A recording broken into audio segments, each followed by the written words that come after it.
Welcome to Astrodology, the podcast that brings you knowledge, wisdom, and principles that can help you find the peace and comfort we all seek and deserve in our lives.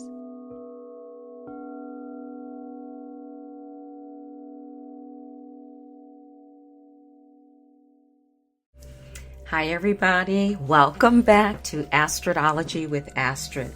Thank you so much for tuning in to this episode. I hope you're well. I hope you're doing good. I'm excited to talk about this next episode because it's just a collection of thoughts or wisdom or guidance. I've titled this Spiritual Guidance because this last week of winter, I'm really excited. It's been a glorious year so far, 2024. And I am filled with anticipation, excitement, and for all of the possibilities that exist and that will be present as we go through the rest of this year.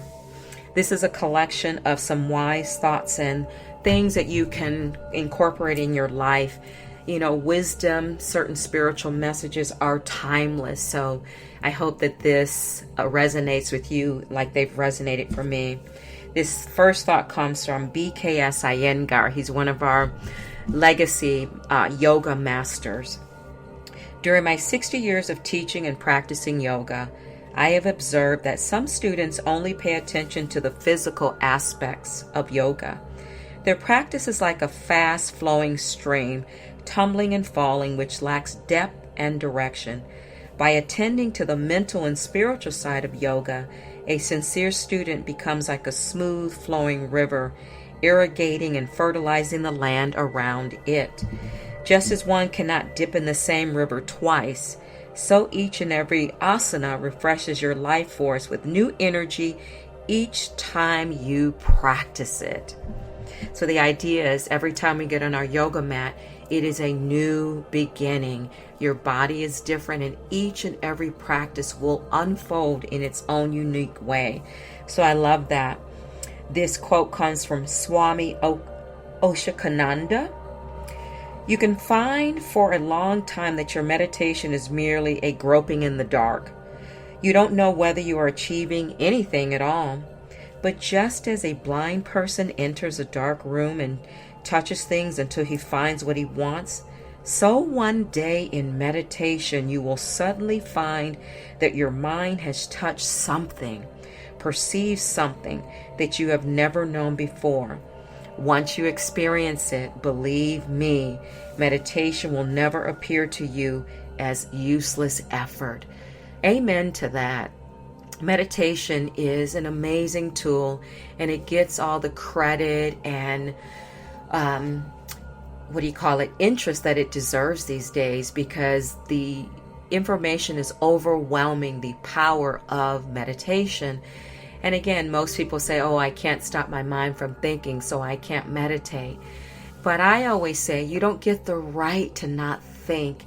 You have to practice just like with anything else in life. But what I love about meditation and what you can focus on instead is just being still. Just closing the eyes and just stilling the body, even if the mind wants to go rampant with thoughts. But what you'll notice is the more you still the body, the more the mind will follow. So take that into your meditation. If you're beginning a new practice, it will be powerful. The next thought is from Sylvia Silk. Every time you save a life, you save your own because we are all connected. Every time you give to someone, you give to yourself because we are all connected. Every time you appreciate someone, you appreciate yourself because we are all connected. Every time you cheat someone, you cheat yourself because we are all connected. Every time you lie to someone, you lie to yourself because we are all connected. Every time you get angry at someone, you are angry at yourself because we are all connected. Every time you help someone, you help yourself because we are all connected. You get the idea. Never for a moment lose sight of your connection to the whole, for in those moments you will feel separate, alone, disconnected, unhappy. This next thought is from Julie Morgenstern. 5 ways to get a life. Number 1, shorten your workday by 30 minutes. I promise you'll get more done if you put in your usual 9 to 10 hours. That's because committing to leaving earlier gives you a deadline and forces you to eliminate the little wasters, silly interruptions, procrastination, perfectionism that will eat up your day. Number 2, avoid multitasking. Recent study shows that it can take the brain twice as long to process each thing it's working on when switching back and forth between activities. By learning to focus fully on one project at a time, you can regain the extra hour or 2 that you crave. Just don't squander it on mundane chores. Number 3, break the habit of total self-reliance. Insisting on doing everything yourself burdens you and prevents others from feeling valuable and needed. Delegate more at home and at work and free your time for things you love and excel at. Number 4, capture all your to-dos in one place. People who haphazardly write lists on stray notepads, Post-its, and backs of envelopes waste time wondering what to do next and worrying they've forgotten something. Choose only one tool, a planner, a palm, a notebook, to track everything you need to do and prioritize them from the top down. Start every moment with the most important item, not the many small easy tasks. You can always squeeze the little things into the gaps. Conquering the big to-dos gives meaning to your day. And number 5, schedule one purely joyful activity each week. Think of an activity, dancing, reading, playing guitar, that you haven't done for a long time and that brings you instant happiness. Put it in your date book as a non-negotiable appointment with yourself and watch the quality of your life transform. I love that. This quote is from Helen Tworkov. If the mind can get quiet enough, something sacred will be revealed. If the mind can get quiet enough, something sacred will be revealed. This is Thoughts from Whole Living, from Body and Soul magazine, and this is from 2005. So again, wisdom such as this is never outdated. Let yourself make small mistakes. Happiness is not found in perfection. Healthy food is good for you and the environment. The breath is the link between body and soul. Don't hold your body hostage. Allow it to move and stretch. Meditation is not an esoteric skill. It's a natural instinct. Rediscover the pleasures of old-fashioned physical work. Your body sends signals when it is out of balance. Heed them early. Become aware of your habits. They may not support who you want to be. True beauty radiates from joy, wellness, harmony, and inner energy. Life is a series of moments. Inhabit every one of them. Inspiration can't be rushed. Learn to linger. Love the earth begins with the sense of wild. The spiritual and the physical cannot be separated. You need one to experience the other. Never underestimate the power of pen and paper. Alignment comes naturally. Balance cannot be achieved by force. Yoga is more than a series of poses. It's an approach to life and to the world around you. Let your breath bring you back down to earth. Fun is not an occasion. It's a way to live your life. True relaxation is productive. It helps keep you whole. Admit to yourself what you don't know, and you begin to evolve. I love all of that. Again, timeless wisdom that it doesn't matter the time. This thought comes from Oprah Winfrey, What I Know For Sure column. I know for sure that what we dwell on is who we become. As a woman thinks, so she is. If we absorb hour upon hour of images and messages that don't reflect our magnificence, It's no wonder we walk around feeling drained of our life force. Become the change you want to see. These are the words I live by. I know for sure we have to keep transforming ourselves to become who we ought to be.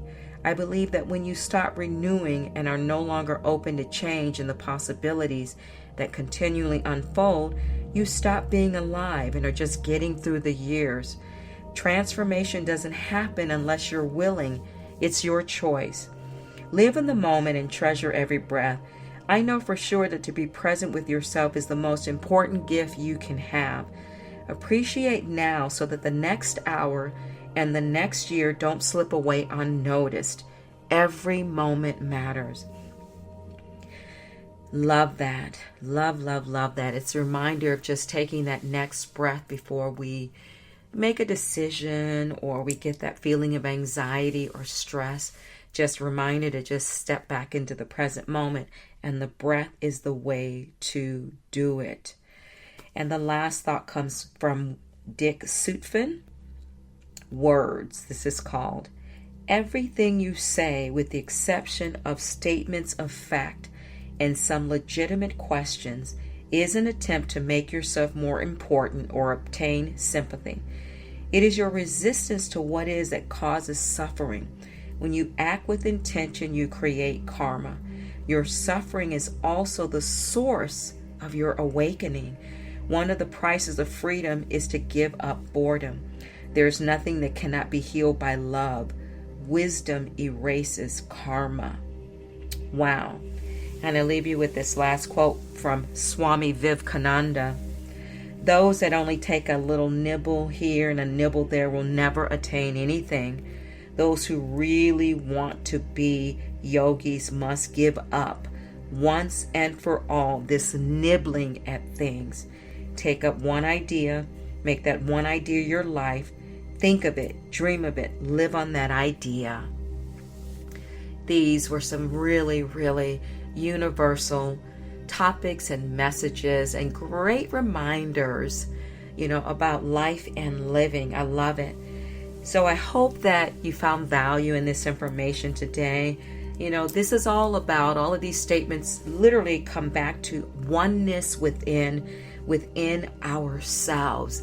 The more we look inward, the more calmer the outside world becomes for us. There is always a clearer picture waiting to be seen, but we have to go inside to find it. Yogis believe that everything we need exists inside of us. The strength, the clarity, the courage, the focus, the love. And if we can keep turning inward, it is how we will have a beautiful life. Spiritual guidance. What are the spiritual guidance poems, books, words that you enjoy in your life?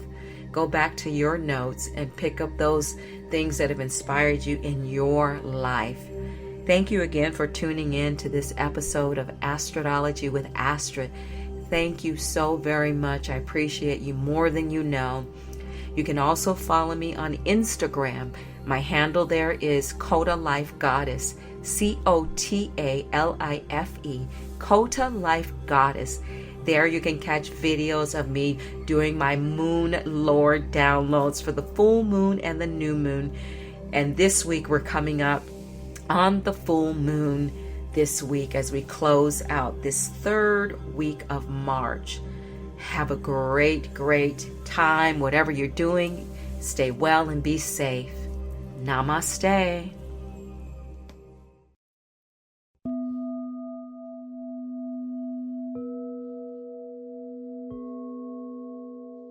Thank you for listening to Astrodology. If you enjoyed this episode and would like to help support the podcast, please hit the subscribe button and tell your friends about it by sharing this program on social media. You can also follow me on Instagram at Kota Life Goddess or at KotaLife.com. Kota is COTA, Kota Life Goddess or KotaLife.com. Thank you again for listening to Astrodology, and I'll see you next time.